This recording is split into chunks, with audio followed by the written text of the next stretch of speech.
Hey, two. Hey, one. Hey, two. Hey, three. Hey, four. Hey. Ho. Hey. Ho. Hey. Ho. Hey. Ho. Everybody get up. Ho. Hey. Ho. Hey. Ho. Hey. Ho. Everybody get up. Everybody get up. I said, everybody get up. Everybody get up. Hey, Rav'n. How you doing, Ladios? I am, what I'd say, day 16 into Ramadan. Ramadan Mubarak. And, buenos tardes. Yeah, What's up? Yeah, welcome to another episode of Actors from the Dark Side. Hope all our viewers are doing well. Yeah, this week we have a review for you. Pretty excited about this material. Do you want to introduce what we'll be reviewing today? Yes. Well, first of all, I want to say that Rav'n has been talking about this movie like 2 weeks before it came on Netflix.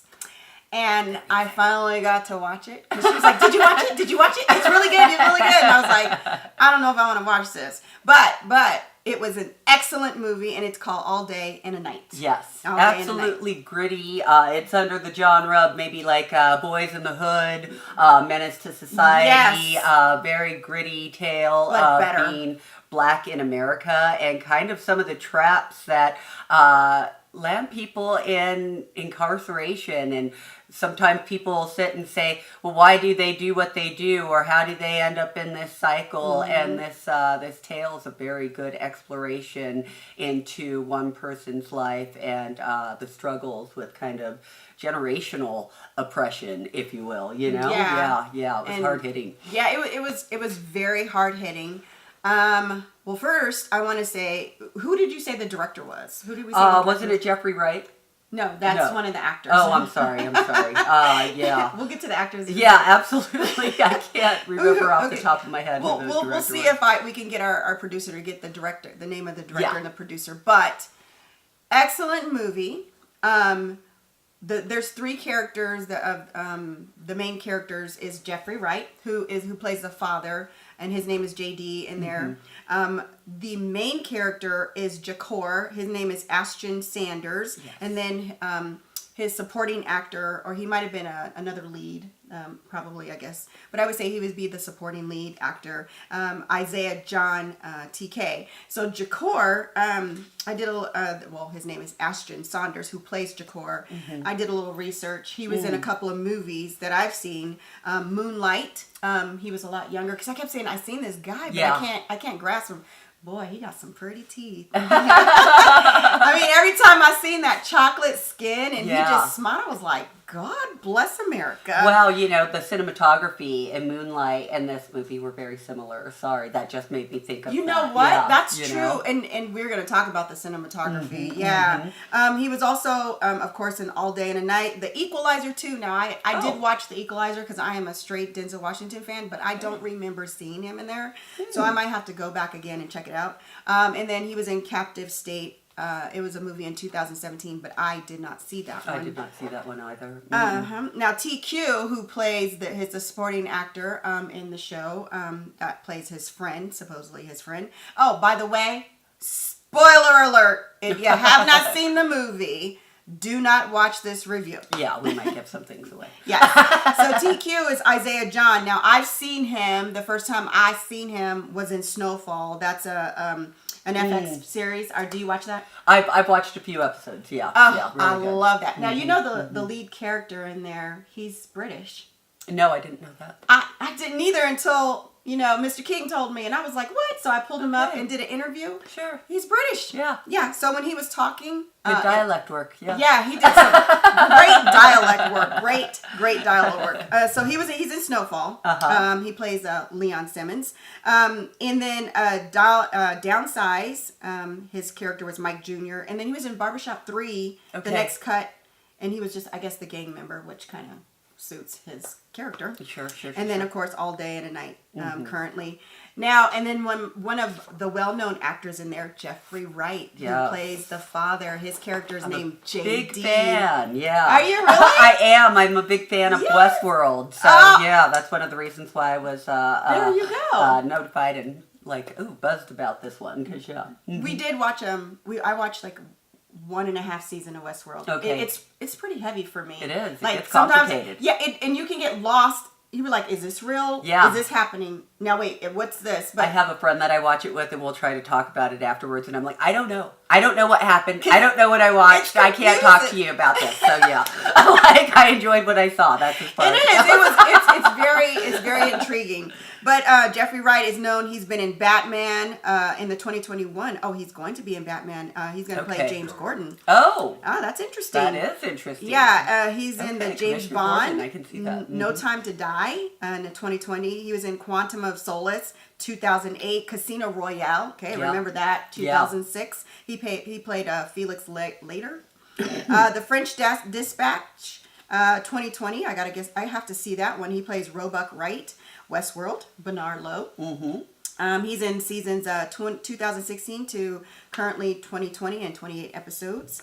Cadillac Records, I remember him in there. Muddy Waters, he plays Muddy Waters. The Hunger Games, I've never watched The Hunger Games. Have you watched that? I watched The Hunger Games. I can't remember that I seen him. Yeah, yeah. He was in 2003 to 15, and his character was BT. I don't know because I'm Boardwalk Empire. Now I remember him in there. Valentine Narcisse. Yes. He was the did you watch Boardwalk? I did watch Boardwalk Empire. I guess he was the one who was supposed to be upscale, high class. Yes, he was kind of like Marcus. Yeah. Well, not Marcus Garvey, but trying to move people to the libertarian movement. Right, so, right. Yeah. I remember that. And then Shaft, Peoples Hernandez in 2000. That. I do remember him in Shaft. Okay. Yeah. One thing is about Jeffrey Wright. He's very transparent, so he can play different races. Yeah. What do they call it? Versatile. What do they call it?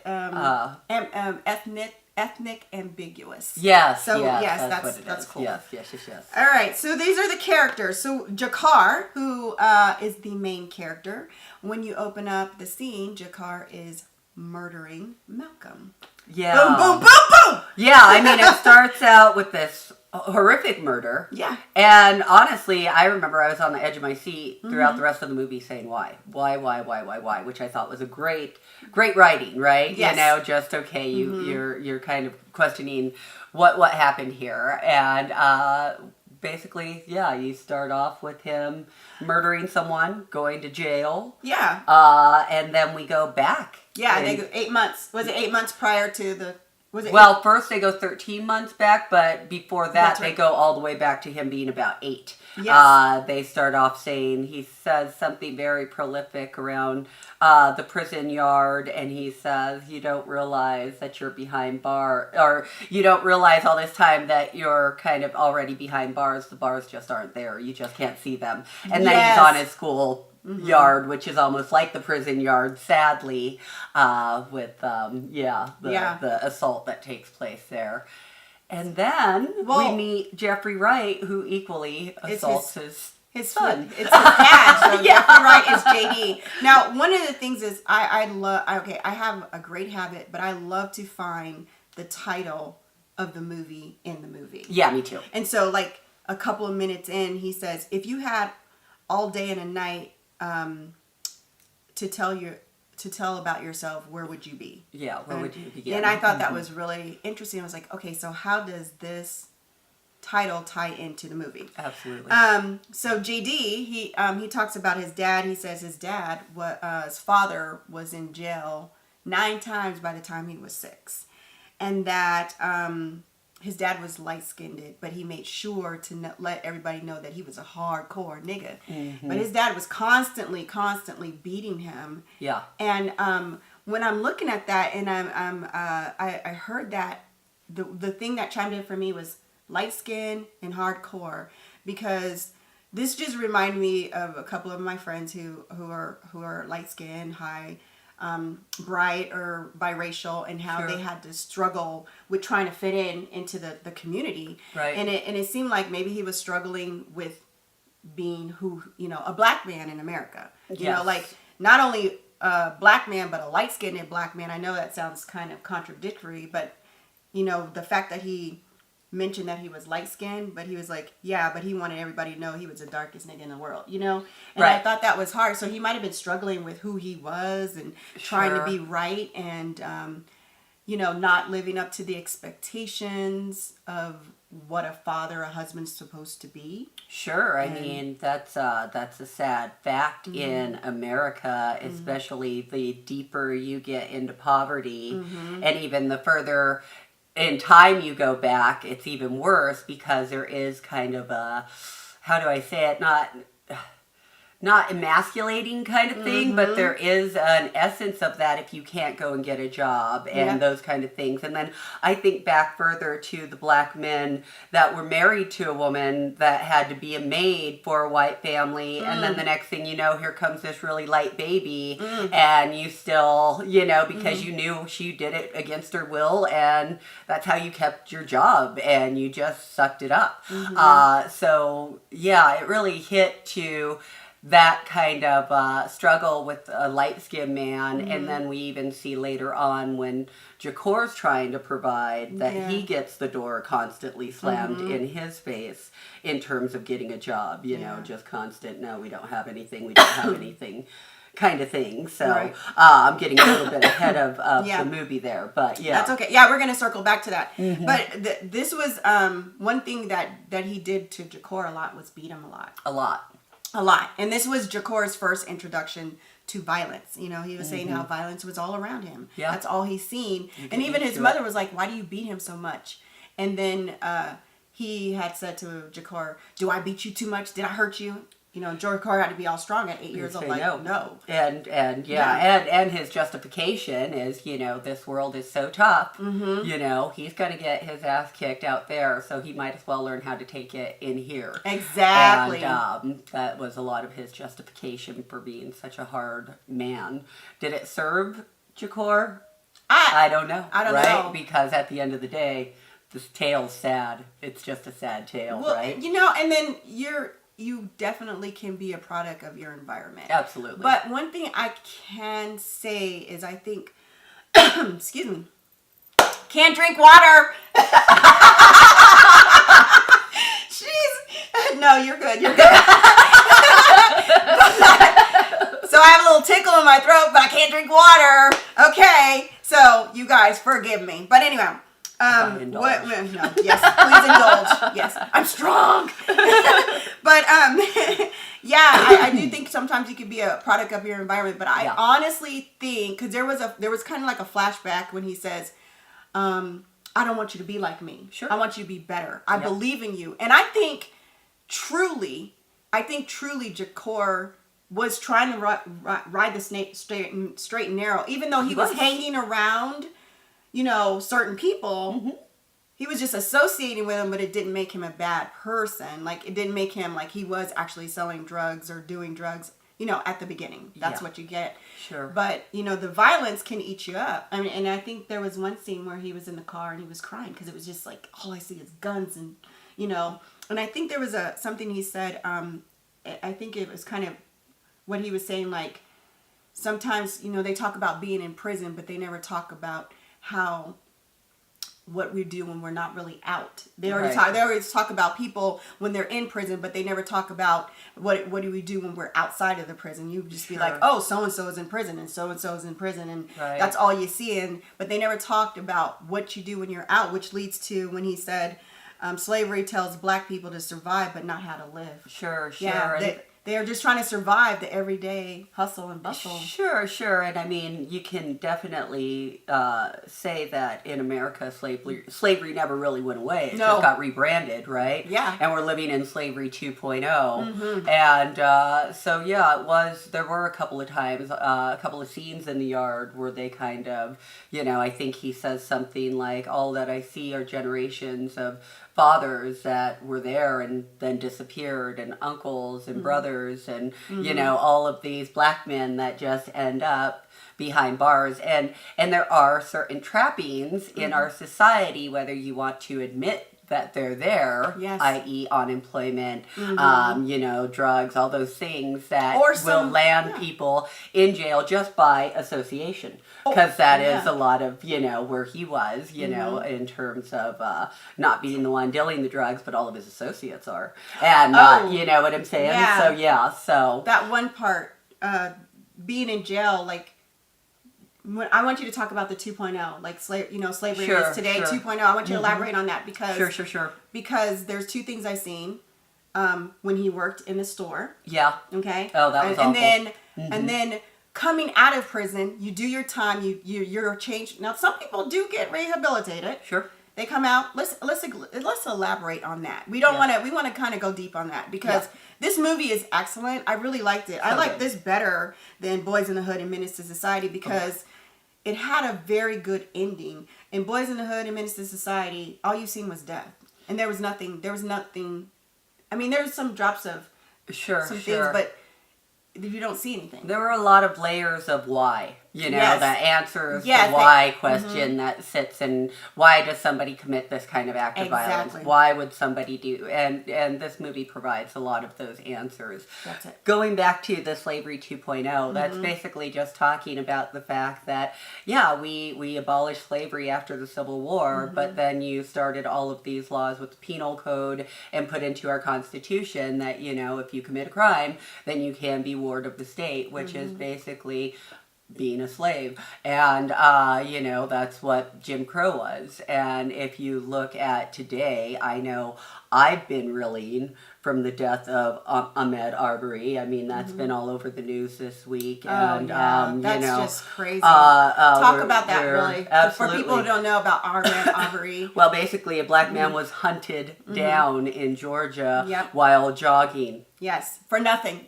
He was jogging. Yep. And was hunted down and videotaped. And they said they can't find the people who did it. I'm sorry. If they release this, to me, they were bragging. Like you can think of a couple of different motives, but at the end of the day, these were organized murderers bragging about the fact that they could get away with killing an unprotected, underserved black man. Yep. And the fact is that we're living in Jim Crow 2.0, if you will, and I suggest everybody read Michelle Alexander's book, The New Jim Crow. She lays it out. Yes. She just lays it out statistically, and it's I'm getting chills, and I want to cry thinking about the injustices that befall our people continually. And again, going back to the film, they do kind of just go into the fact that, for generations, certain people are trapped in the system, if you will, and it would take almost a miracle to pull that person out from having a grandfather and a father and, uncles 3 generations and, everything else in jail because it affects you, having your family members stolen from you, and it breaks you. And that's the real heart of oppression. One of us gets unjustly murdered or thrown in jail, and the other 9 of us family members fall to depression and alcoholism because our hearts are so broken from the injustice that just befell us. So it's fucked up. That's all. Yeah, and it is, and it's very sad because we both have young black men that have to navigate through this thing we call life. Yeah, and there's so many barriers for the black man that they have to struggle for. In one of the scenes, JD, again Jeffrey Wright, was in the car with him after he had a confrontation with Jacor's mother. Yes. Now, one thing I did like about this, the director, and I think this was a good choice, even though they were face to face, he didn't beat her. He didn't hit her. So there was no domestic violence. There might have been like a little bit of emotional abuse, but there was no physical. And I think that was a good choice for the director, that they did not promote domestic violence. Like he took his son. And now this was really interesting. Did you notice that he was drinking some vodka or whatever? Oh yeah, and he let the little boy drink it with him. Yeah, and I was like, that's what I'm talking about. That was part of him growing up. Right? Yeah, and he was saying in the car, he's like, what am I trying to do? I'm trying to do what I can. I can't get food stamps because I'm in the house. I can't get support. How can a nigga get a one up if you don't help a nigga? Right. And so that is a justifiable cause, but I think that also can be an escapism, that you're waiting for the government to help you to do better. Sure. You know what I'm saying? And Sure. and so I was kind of torn and teeter-tottered on that side. Like, yeah, I feel your pain, but that doesn't justify, because at the end of the day, he was doing drugs and... Sure, but that is one of the things. Poverty is one of the things that Yes. lead people to self-medicate. Yes. Whether or not it's good or bad, because I know plenty of rich Yes. people that self-medicate. Oh, and, yeah. if they have justification to do it and they have everything, Right. including food to eat, well, what makes you think that somebody that doesn't have those things wouldn't fall into a state of depression and loneliness and despair Right. to the point that they need to self-medicate? Right. So, that was...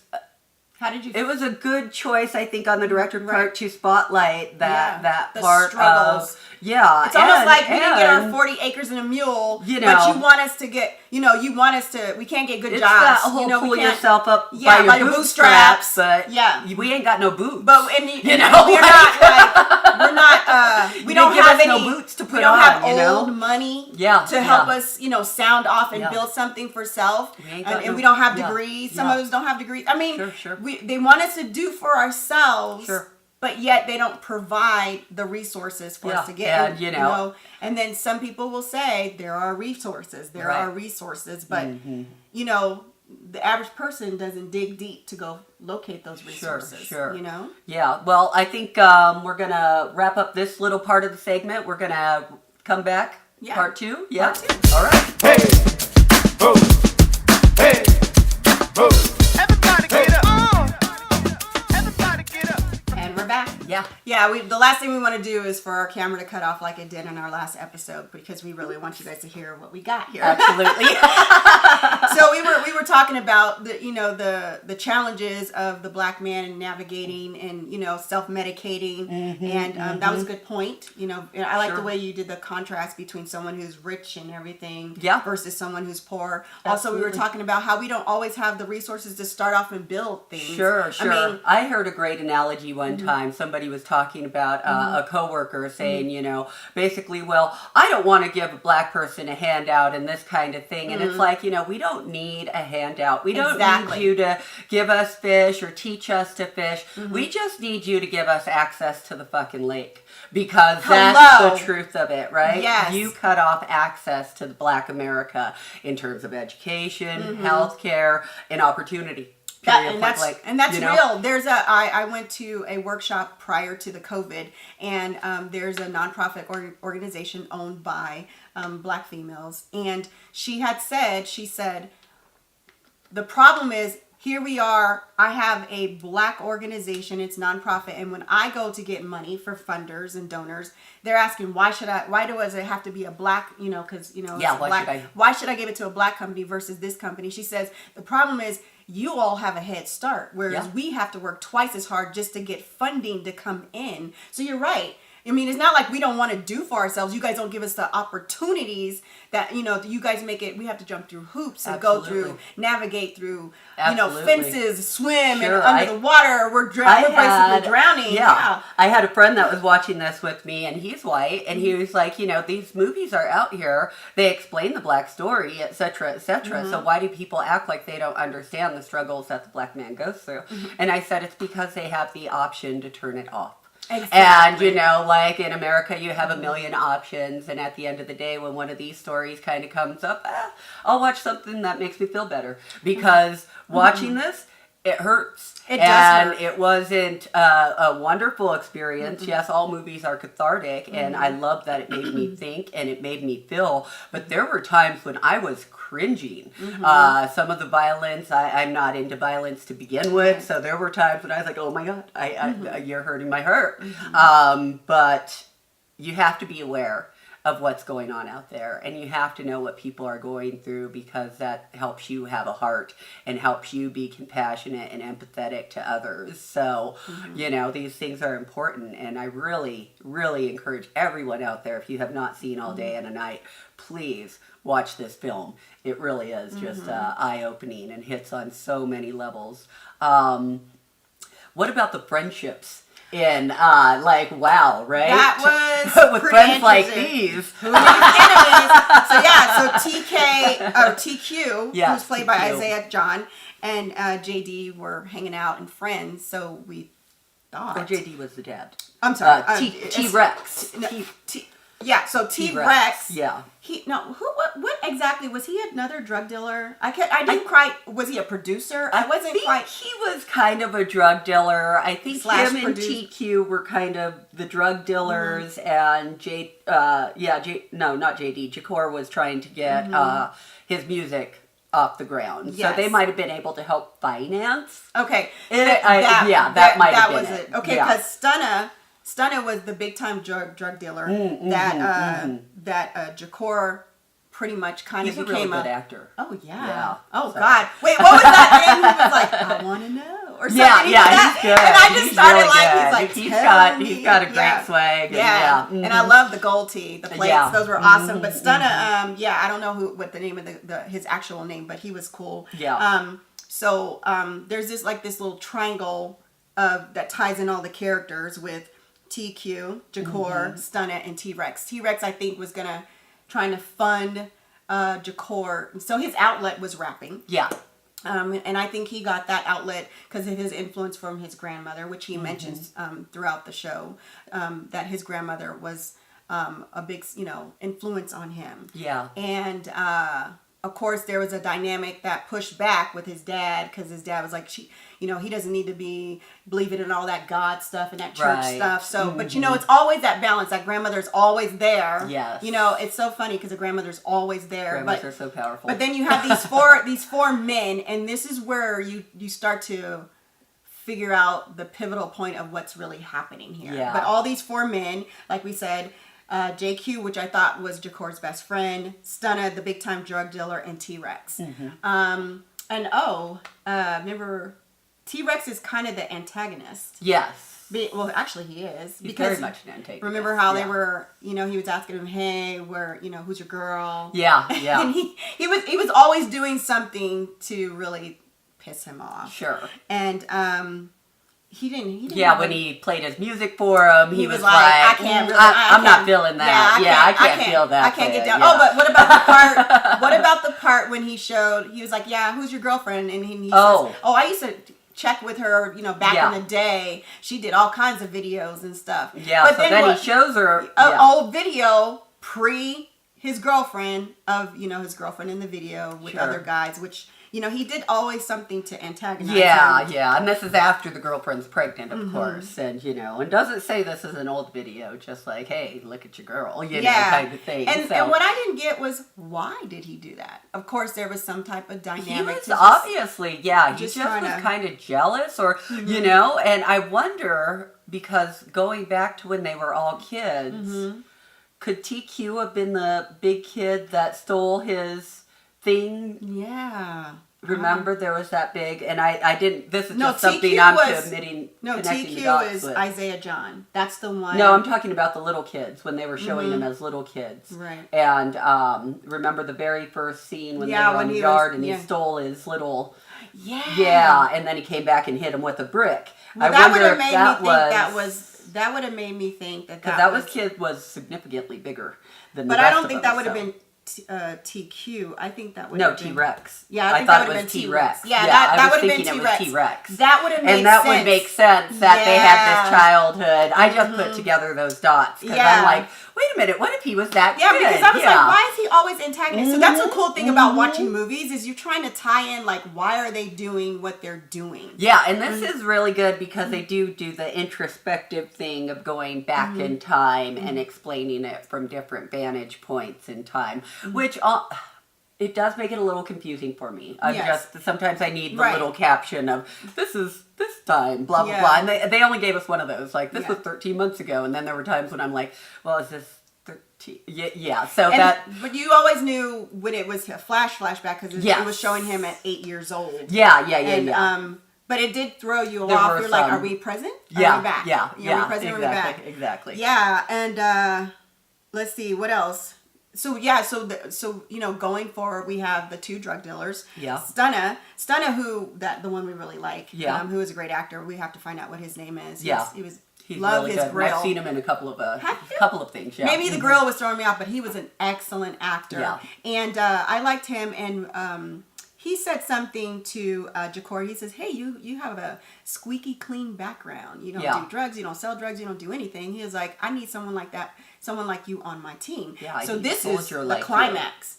So he was like, "Nah, I'm good. I'm good." You know. He was like, "Well, what are you doing to get money?" He was like, "I have a little job at a shoe store." And he was like, "Well, that ain't gonna pay the rent." He said, "And then my girl's also holding me down." Mm-hmm. And then when he was in the shoe store working, he's again, I think he was trying to do that straight and narrow. Let's just like real fast talking about that. You know, there's a scene in the shoe store where this very I don't know, older white woman comes into the store and she's just like, "What are you doing? What are you doing?" Because he has a couple of stacks of shoes in his hands. And, he's alarmed and has to say, "I work here." And I mean, she literally walks back like eyes on him, like, "I don't believe you." And like, the same, right. She said, "What are you doing? And where is the, where's your manager? Where's your manager? Where's the associates that work here?" He goes, "I work here." Yeah. And then she grabs her purse and walks out like he's going to. Now he's working in a shoe store. So that really, and he makes a comment like, you want to think that what they tell you in terms of the shit being in your head, in terms of all these microaggressions and racism, but you get hit with it. Yeah. You get hit with it. Sometimes racism literally will smack you in the face. Yeah. Like, that people was a can big be so microaggression. So racist, and she was very racist. And he in said, that "You want to act like it doesn't exist, but it does exist. It's very prevalent." And that really hit home for me because I was like, wow. I mean, I remember when I was a kid, even going like to the Cherry Creek Mall when it first started, and like groups of preppy white kids following me through the mall. Like I was going to pick the goddamn mall up with my bare hands and steal it or something. Like, what are you guys going to do? But, we all get kind of hit with that, these microaggressions, as we'll call them. But yeah, that was an eye-opening moment because I think that was a moment that changed his perspective in terms of what am I doing? I'm never really going to get ahead here. Exactly. Which is how it ties into to Stunna. That was a great tie-in. But that's interesting you said that about those microaggressions because I remember when I was working a long time ago and one of my colleagues, she was Hispanic, beautiful girl. And she goes, "Yeah, I'm going to Cherry Creek." And I said, "Oh, yeah." She's like, "Yeah, I want to get these really nice Adidas." And so she goes, "But I got to go home and I got to change." And I said, "Why do you have to change?" She's like, "Because I don't want them thinking I'm going to steal." And I was like, what the? And I was like, so you're going to go home and put on your really nice clothes to go to Cherry Creek so people won't think you're a Mexican who steals. Right. Or Hispanic, Latina who steals. Sure. And I just thought that was just crazy. But microaggressions are all over. I'm a very vocal person and I'm a dark-skinned black woman. And a lot of times they think, "Oh, she got the attitude." Or they come to me like, "Oh, Latios, come on and speak for us." Like they don't have a voice because they want me to be the voice.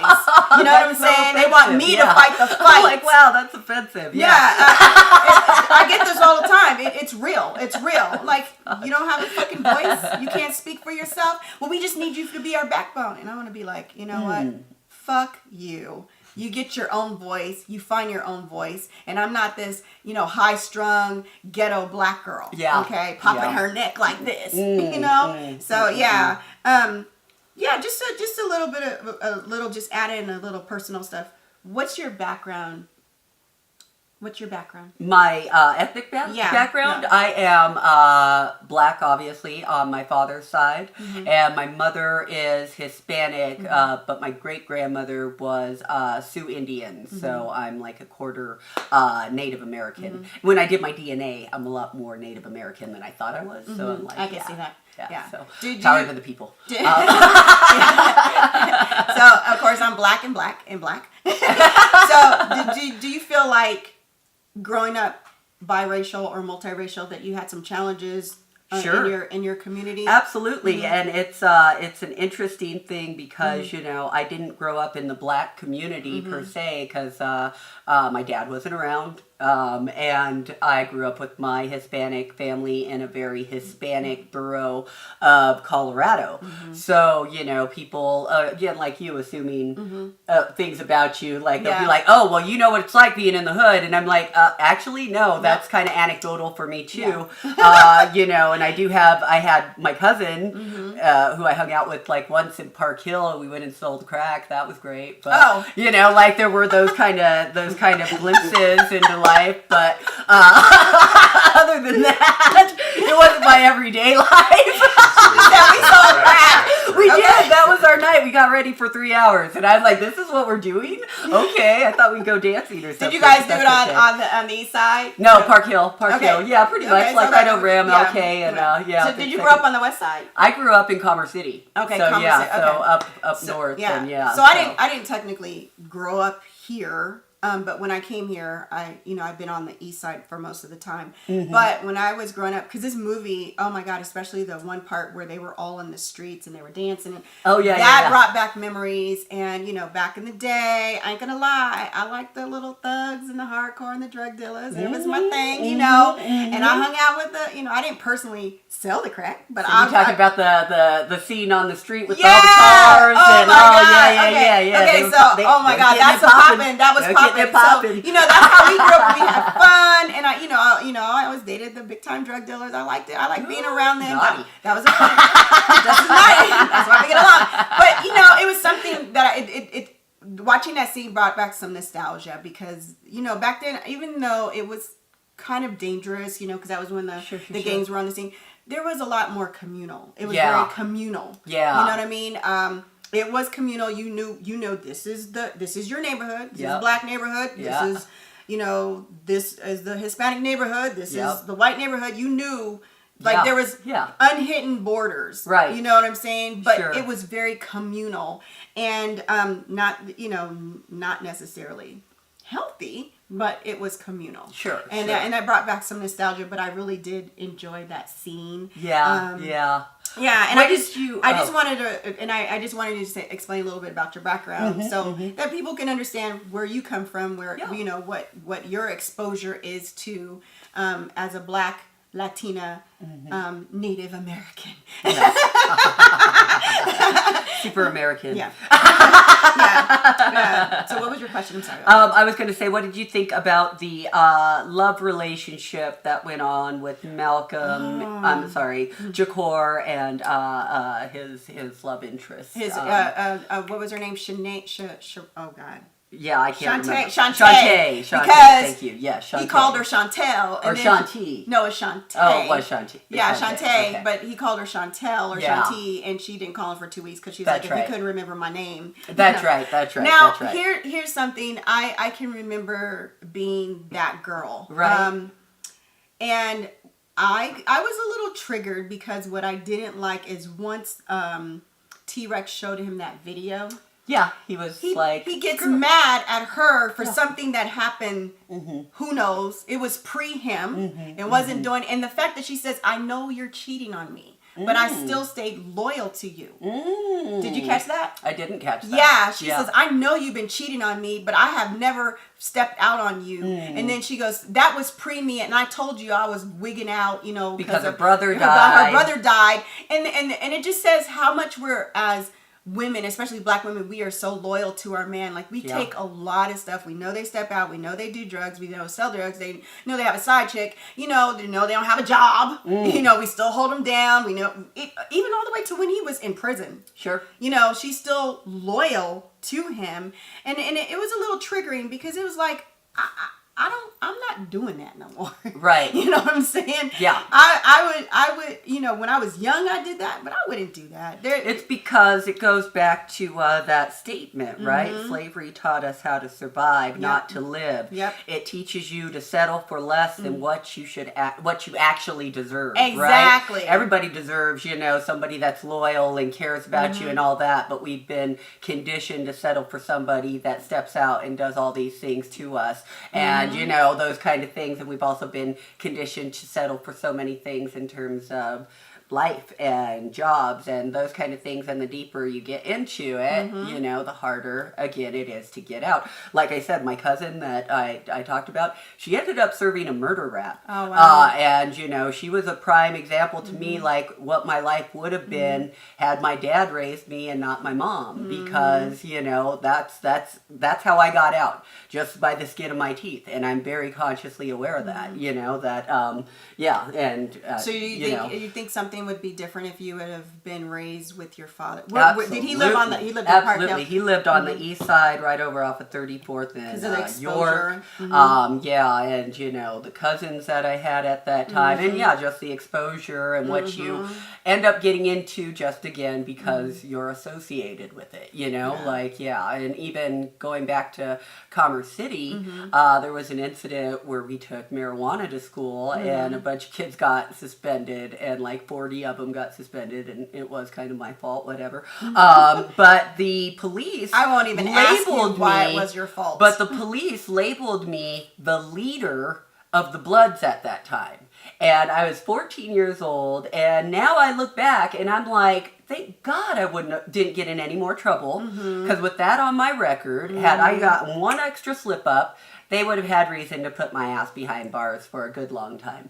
So, you know, those kind of setups, like then I wasn't aware of that. And I remember asking the cop, the leader, what? I'm not the leader. Why are you putting that down there? And he was just like, shut up. Yeah, you know, like this is what you are. And yeah, it was, now I look back and like, damn, that was a fucking trap. Like, yeah, they were setting me up. Like, you know. That's interesting. Yeah, I want to kind of share a little story, because we're talking about relationships.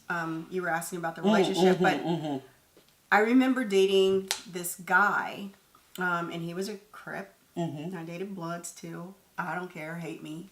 You can't tell me who I can and can't date. I associate with who I want. But anyway, this is when I first got to Denver. I was young. I was 19, living on the edge. Didn't care. Like, I could have been in prison. Sure. But anyway, I knew they were drug dealers. And this was back when they had the big triple fat goose jackets. And I remember that. Yeah, that was the good big old times. bomber Woo, yeah. yeah. Now they call them, my son calls them the puffy jackets. The puppies. Yeah, but I remember us going, I was new to Colorado, so I didn't know, but they lived up in Arvada. Okay. And they were going to Aurora. I didn't know where Aurora was, because I Sure. was new. And my mom, who, ever since, my dad has always dated white guys from, you know, and so she does not live in the hood, and then, you know, she lives out, you know. So anyway, when I came here, she lived in Westminster, and this guy lived in like North Glen and or Arvada. And so anyway, we were going to Aurora, and my mom always said, never go to Aurora. You know, you're talking early 90s, so you can imagine. Sure. Anyway, we go to Aurora. And this was big time when, you know, driving, you can only have so many people in the car. And so we pulled in front of these Aurora apartments. I couldn't tell you where they were. And I had on my puffy jacket. And the cops come. They were doing, you know, driving black profiling. They were like, well, we got, you know, a description of these kind of guys. So they put a gun in my jacket, and he put the crack. He's like, hold this. Oh, wow. Now I'm hard. I'm cool. I do it. I don't care. What the hell they gonna? I mean, I really thought I was hard. Yeah, I really thought I was. You know what I'm saying? Above the law. Yes, I thought I was. I'm not kidding. This is how I knew. young and dumb too. No, I mean, every time I think about this, I get chills, and I think God had His hand on me. I know that's right. So they're getting all. And I'm stupid. They give me the drugs. They give me the gun. I don't know who they shot. I don't know where that gun went. Sure. So they're getting pat down. And it's like 3 of them and me. Girl. Well, of course, they can't pat me down because I'm female. Because you're a girl. Yes. And there's no female cop. Right. But the thing is how stupid I was to the loyalty of that guy. Absolutely. You know that I was saying that if there was a And female you knew cop, full well that, you know, if you took the rap, you took the rap. Yeah, you know, I would have went down, him. and I probably would be just getting out of prison right now. You know what I'm saying? I would probably be just getting out of prison right this minute. But you know, the loyalty, like you said, we settle, and I was like, there's no way I'm going to be settling for anything like that again. But it was, Definitely. you know, this woman, you know, all he did after he had, you know, like belittled her for the video that had nothing to do with him, that was pre him. Yeah. After he had belittled her, he still came and knocked on her door. And she just took him in with open arms. Exactly. Yep. And, you know, and just like nothing ever happened after you. I mean, this dude took did you see? He took the dogs. He took the damn dogs. So She's like, give me my keys. Yes. He gave her the keys and he took both the dogs, Yes. cussed her out. And we're was going to so pause silly. right here. Well, actually, we're going to pause and we're going to come right back. This is part 2. Everybody get up. Everybody get up. I said, everybody get up. And we're back. Okay. Part 3. So yeah, we were talking about how the loyalty of the Jakar's girlfriend, and how we were saying we won't settle for that, because again, that's something that's embedded in us. And you know, it's funny because white people don't do that. They're gonna be like, no, you're gonna get somebody that's equivalent to you. You have an Ivy League, background. I guess so. I mean, You know, there's a upper echelon of Exactly. white that will put up with being stepped out on, etc., because they know they're going to be afforded a certain lifestyle. Yes. And so I mean, it does go kind of both ways in some respects. But I'm not even talking about. But at least they're getting spoiled, right? You Yes, know, I'm talking about the other side of the it, financial, right? the providing. and they're gonna get with somebody who's going to give them Sure, something, and they sure. might do a little sacrifice. You all do sacrifices Well, in and relationships. it's the sad thing about Yeah. America right now, you know, in terms of relationships and sex, you know, it's like, especially with young people, and now I sound like an old fuddy-duddy, but that's where I'm at right now, because, That's a whole it's nother just, topic. it's just, I mean, the way that they go into it, it's like, you know, you jump in so fast, instant relationship, and then there's a baby, and you know, you've all known each other all of 3 months,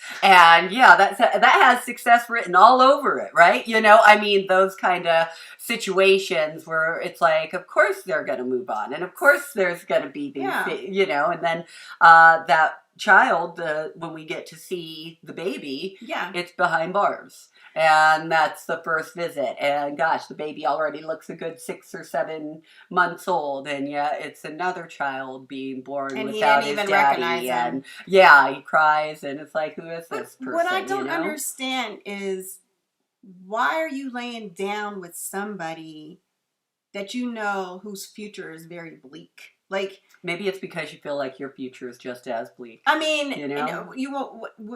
Why are you having a child with somebody who's running the streets? Right. Do you know what I'm saying? Like, what do they have to offer you? Even if they're on big time, you know, like T-Rex and Stunner. What do they have to offer you? Why would you want to bring a child into that environment? Well, and it comes down to self-worth, and you know, all of those things are judgment calls, right? And it's almost like I've told some people that'll be like, oh, well, people that are in that situation should make better decisions. And I'm like, I'm sorry, you don't make good decisions when you're in duress. You don't make good decisions when you are in arrested development, per se. You know, when you're having to be the mom to a messed up mom, and you know, you have all these other things befalling you.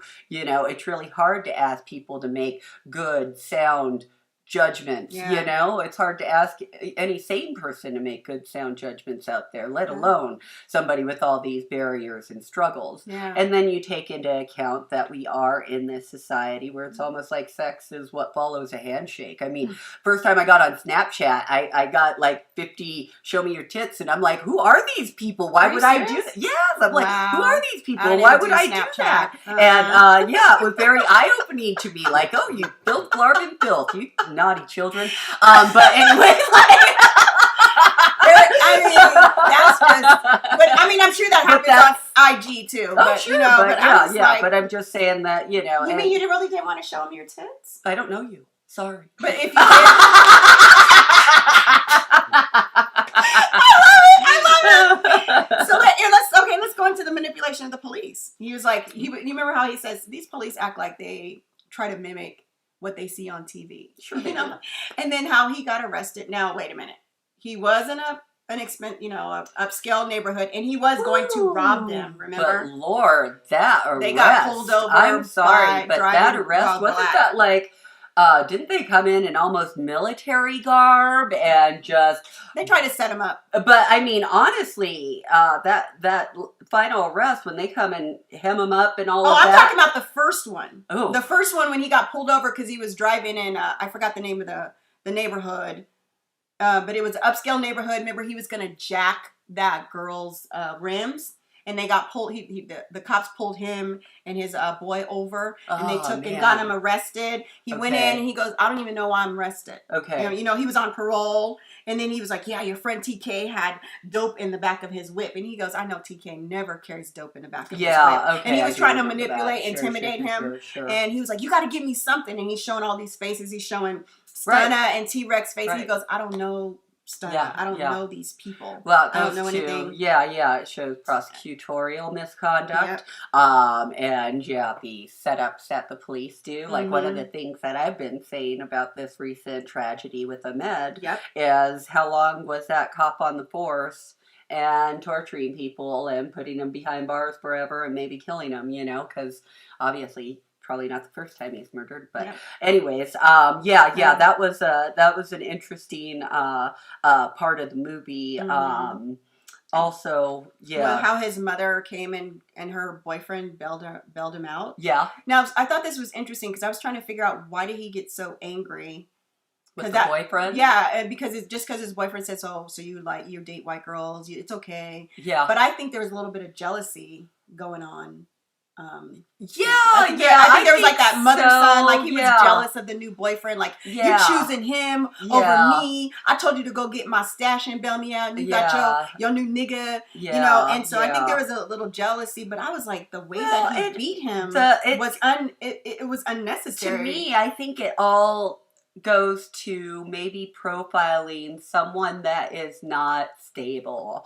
Like he is. I like that. He's been dealing with so much violence and so much despair Yep. that he's really like, goddamn, fuck, like almost all the time. And it doesn't take anything to make him snap. Yep. So when he sees the video of his girlfriend, he doesn't think about when it happened. He doesn't think about any of these he just snaps. Yep. When he sees his mom with the girlfriend and he disrespects him, he doesn't think about it. He just snaps, and he's just, the boyfriend and him talking about him dating white girls. Yeah. He just snaps on him, right? Because that violence started when he was young. And that's all he's he knows, been seeing and in that's the all that he neighborhood. knows how to respond. Yeah. That's how he knows how to respond he has like to this life. bottled up anger that So he much has anger. nowhere to direct. And remember when he went to go see T-Rex, or no, I'm sorry, Stunna to his house, and they had checked a car and there's guns and everything. God, yeah, and then he pulls over. That was a great scene, and he just like tears are welling up in his eyes, and like the why anger do I is have like to go through that? Why am I living here? But wait.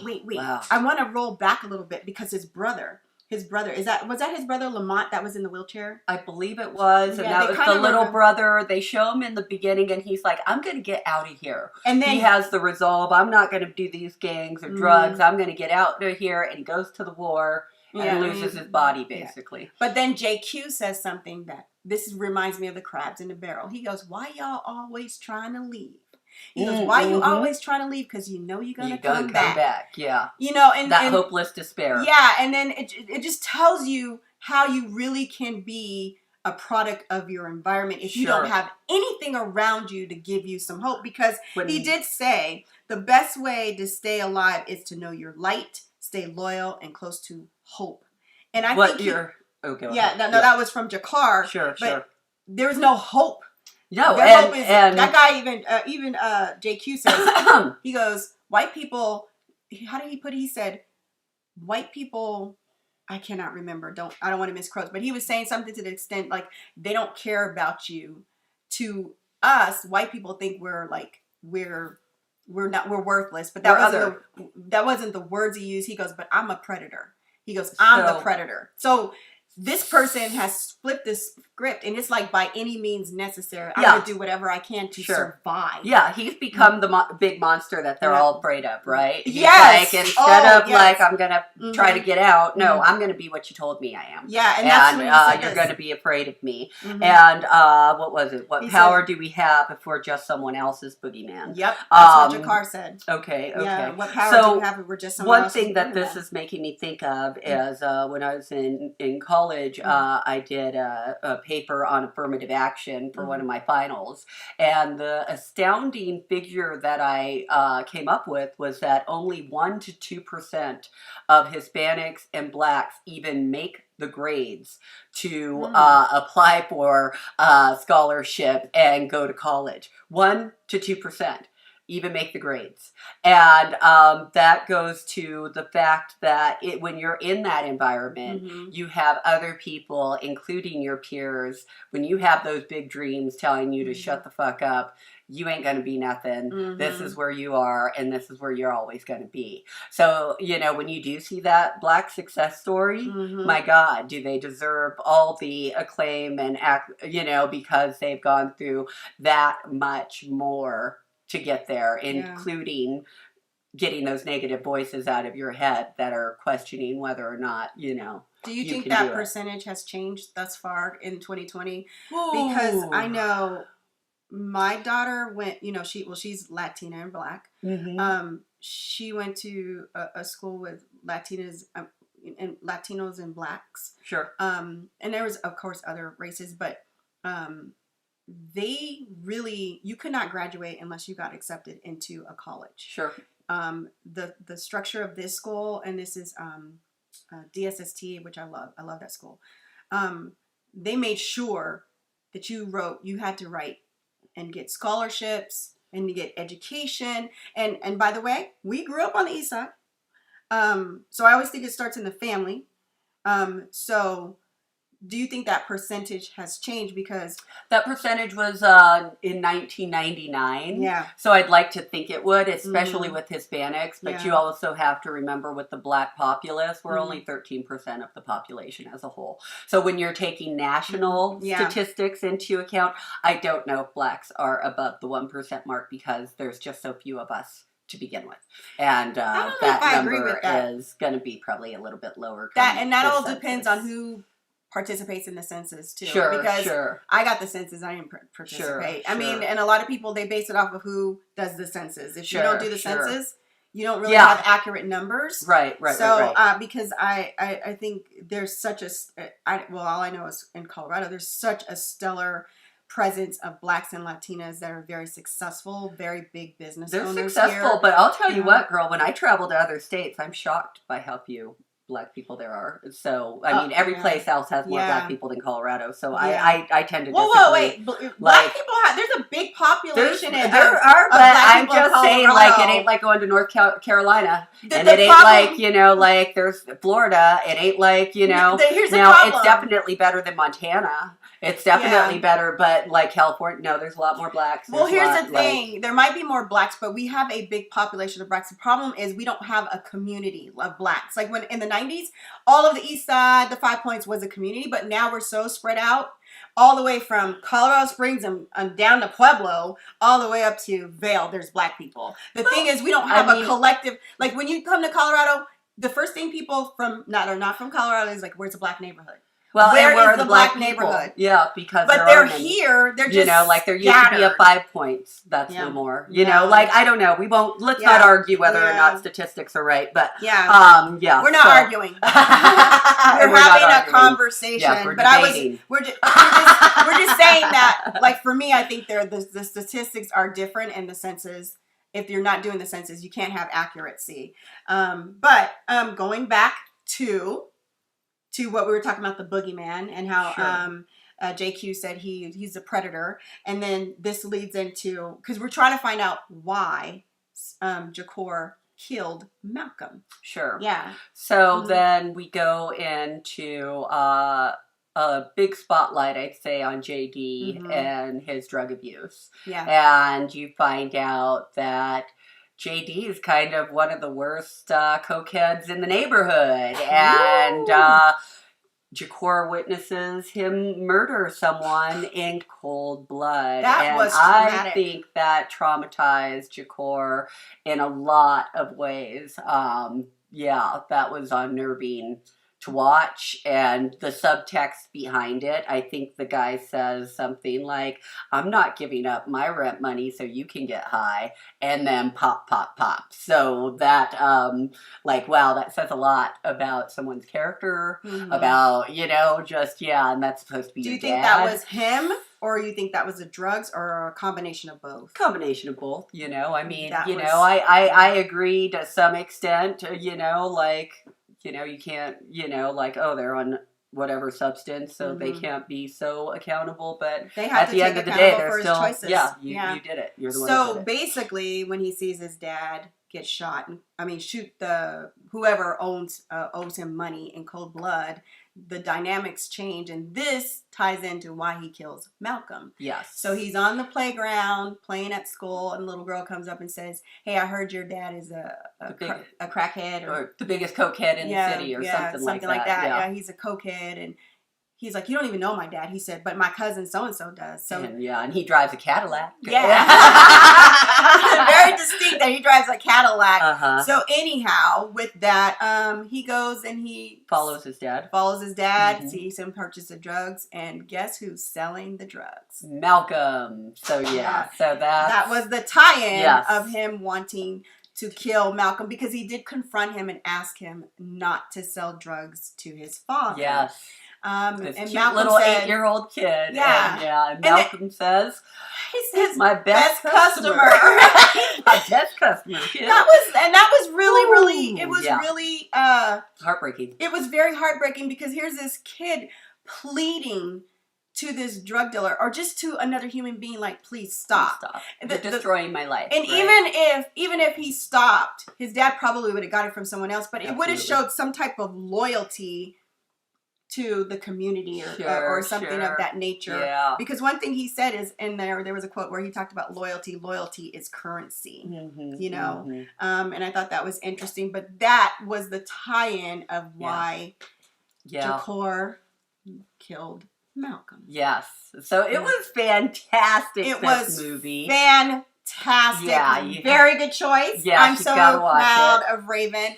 We hope you enjoyed our review. You have any last minute closing remarks? Hey, just follow us, subscribe, comment below, and like I said, watch this film. I'm Rav'n Moon, an actress with passion. I'm Ladios Muhammad. I'm actors with purpose. Remember, you don't have to dream. You don't have to be asleep to dream. So get up and get out and do something for yourself. We are actors from the dark side.